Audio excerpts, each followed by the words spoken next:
ଜୟ ଜଗନ୍ନାଥ ସାଙ୍ଗ ମାନେ। ଏତେ ଖରା ଗରମ ହଉଛି ଜମା ବି ସମ୍ଭାଳି ହଉନି। ବଜାର ଦରଦାମ ଯାହା ହେଲାଣି ସବୁବେଳେ ସବୁ ଜିନିଷ କିଣିକି ଖାଇବା ବି ମୁସ୍କିଲ। ମୁଁ ଶୁଣିଥିଲି ଆଜି ଆମ ଝିଅ ଘରକୁ ରଜ ଭାର ଯିବ ବୋଲି। ସବୁ ଜିନିଷ ତିଆରି କରାହବ। ମୁଁ ସେଥିପାଇଁ ସ୍ପ୍ରାଇଟ ଘରେ ବନେଇବି ବୋଲି ଭାବିଲି। ସେଥିପାଇଁ ନେଇଛି 4ଟି ଲେମ୍ବୁ, 2ଟି ଇନୋ, ଲୁଣ ଆଉ ଚିନି। ପ୍ରଥମେ ମୁଁ ଲେମ୍ବୁରୁ ଚୋପା ବାହାର କରିଦେଲି। ଦେଖନ୍ତୁ ମୁଁ ଚୋପା ବାହାର କରୁଛି। ଏମିତି 2ଟି ଲେମ୍ବୁରୁ ମୁଁ ଚୋପା ବାହାର କରିବି।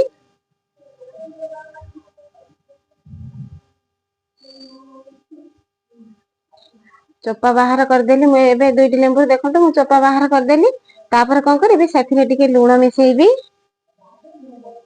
ତା ଦେହରେ ଟିକେ ଚିନି ମିଶେଇବି, ତାକୁ ଚକଡି ଦେବି।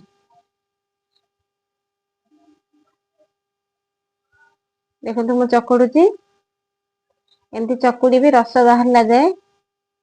କଥାରେ ଅଛି ଅତି ଲେମ୍ବୁ ଚିପୁଡିଲେ ପିତା, ତେଣୁକରି ମୁଁ ଅଳ୍ପ ଟିକେ ଚକୁଡି ଦେଲି। ତା ଦେହରେ ଦେଖନ୍ତୁ ରସ ବାହାରିଛି। ମୁଁ ତାକୁ ଏମିତି ସାଇଡ କରି ଥୋଇଦେଲି। ତାପରେ କଣ କରିବି ନା, ପାଖରେ ଯୋଉ ଲେମ୍ବୁ ଅଛି ତାକୁ ଛୋଟ ଛୋଟ କରି କାଟିଦେବି। ଆପଣ ଚାହିଁଲେ ବି ତାକୁ ଚିପୁଡିକି କରିପାରିବେ, ନହେଲେ ଏମିତି ଗ୍ରାଇଣ୍ଡିଙ୍ଗ କରି କରିପାରିବେ। ଲେମ୍ବୁକୁ ଚିପୁଡିକି ତା ରସ ବାହାର କରିକି ବି କରିବେ, ନହେଲେ ନାହିଁ ଏମିତି ଗ୍ରାଇଣ୍ଡିଙ୍ଗ କରି କରିବେ। ଏମିତି 2ଟି ଲେମ୍ବୁକୁ କାଟିଦେଲି ଭଲ ଭାବେ ଟୁକୁଡା ଟୁକୁଡା କରିକି। କାଟିକି ରଖିଲି।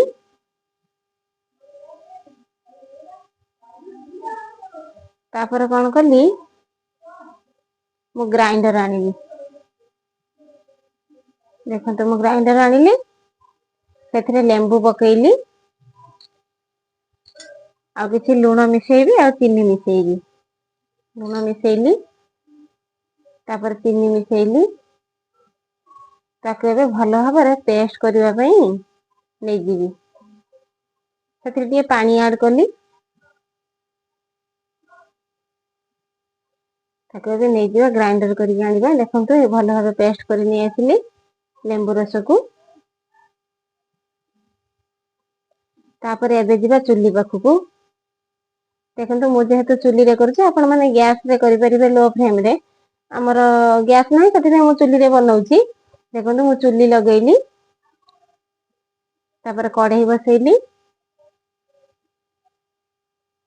କଢେଇ ବସେଇକି ସେଥିରେ ଦେଖନ୍ତୁ ଅଳ୍ପ ପାଣି ଦେବି। କଢେଇରେ ଅଳ୍ପ ପାଣି ଦେବି।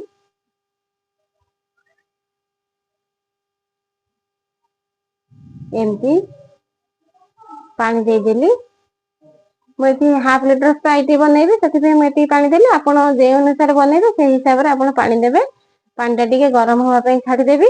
ଏଠି ଧୂଆଁ ହଉଛି, କାହିଁକି ନା ମୁଁ ଟିକେ ଚୁଲିରେ ବନଉଛି ବୋଲିକି ସେଥିପାଇଁ ଧୂଆଁ ହଉଛି। ତା ଦେହରେ ମୁଁ ଚିନି ଆଡ କଲି। ଯେମିତି ଟିକେ ସ୍ଲାଇଟ ମିଠା ଲାଗିବ। ସ୍ପ୍ରାଇଟ ତ ଆପଣ ଆଗରୁ ଖାଇଥିବେ, ଯେମିତି ସ୍ଵାଦ ଅନୁସାରେ ଆପଣ ଚିନି ପକେଇବେ। ତାପରେ ଲୁଣ ଦେବେ, ସ୍ୱାଦ ଅନୁସାରେ ଲୁଣ ଦେବେ। ତାପରେ ଏମିତି ମିକ୍ସ କରିଦେବେ। ଚିନି ଟା ମେଲ୍ଟ ହେଇଗଲା ପରେ, ତାପରେ କଢେଇ ଟା ଓହ୍ଲାଇବ। ବେଶୀ ଗରମ କରିବେନି, ନହେଲେ ଚିନି ଶିରା ହେଇଯିବ। ଏମିତି ମେଲ୍ଟ କରିଦେଲି। ତାପରେ ଆପଣ ଆଗରୁ ଜାଣିଛନ୍ତି, ମୁଁ ପେଷ୍ଟ କରିକି ରଖିଛି ଲେମ୍ବୁ ରଖିଛି।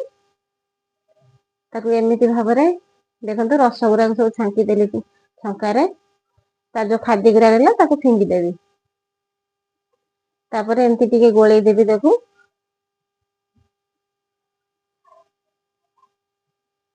ଗୋଳେଇ ଦେଲା ପରେ 10 ମିନିଟ ଚୁଲିରେ ବସିବ। 10 ମିନିଟ ଏମିତି ଗୋଳେଇ ଦେଲି। ଚିନି ଗୁଡା ବି ଭଲ ଭାବେ ମିଶିଗଲା। ଲେମ୍ବୁ ବି ଭଲ ଭାବେ ମିଶିଗଲା। ମୋର ନ ହେଉଣୁ ଦେଖନ୍ତୁ ମୋ ଝିଅ ଆସି ମୋ ପାଖରେ କାନ୍ଦିଲାଣି, ମତେ ସ୍ପ୍ରାଇଟ ଦିଅ। ଏମିତି ଭଲ ଭାବେ ଗୋଳେଇ ଦେବେ। ତାପରେ ମୋର ରେଡି ହେଇଗଲା। ମୁଁ ତାକୁ କଂସାରେ ଓଜାଡି ଦେବି। ଆପଣ ଯେକୌଣସି ଜିନିଷରେ ଓଜାଡି ପାରିବେ। ତାପରେ ନେଇଯିବେ, ତାକୁ ଥଣ୍ଡା ହବା ପାଇଁ ଛାଡିଦେବେ। ଏମିତି ଆଣି ଛାଡିଦେଲି। ଥଣ୍ଡା ହବା ପାଇଁ ଛାଡିଦେଲି। ତାପରେ ଆମ ଝିଅ ଘରକୁ ରଜ ଭାର ଯିବ ବୋଲି ଆମ ଘରେ ସମସ୍ତେ ତିଆରି କରୁଥିଲେ। ମାନେ ଜିନିଷ ତିଆରି କରୁଥିଲେ। ମୁଁ ଆସି ତାଙ୍କୁ ଟିକେ ସାହାଯ୍ୟ କଲି। ହେଇ ଦେଖନ୍ତୁ ସେମାନେ କଣ ବନେଇଛନ୍ତି।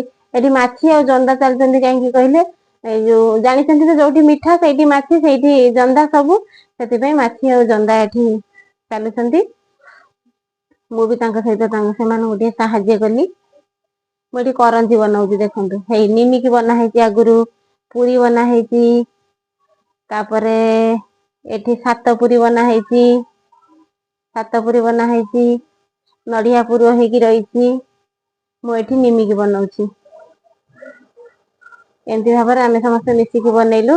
ତାପରେ ଚୁଲି ପାଖକୁ ଗଲୁ, ଚୁଲି ପାଖକୁ ଗଲାରୁ ମୋ ନାନୀ କି ଏତେ ଗରମ ହଉଛି ଯେ ଦେଖୁନାହାନ୍ତି ସେ କେମିତି ବସିଛି।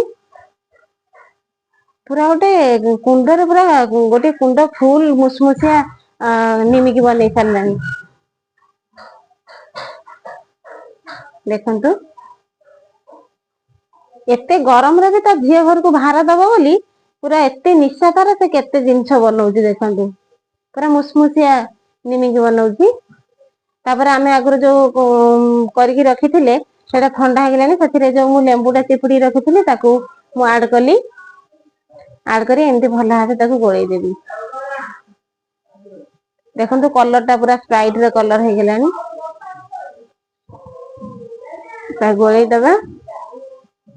ତାପରେ ଗୋଟେ ସ୍ପ୍ରାଇଟ ବୋଟଲ ଆଣି ତାକୁ ଫୁଲ କରିଦବା। ମୁଁ ଏଠି ହାଫ ଲିଟର ସ୍ପ୍ରାଇଟ ବନଉଥିଲି, ସେଥିପାଇଁ ହାଫ ଲିଟର ବୋଟଲରେ ଫୁଲ କରିଦେଲି।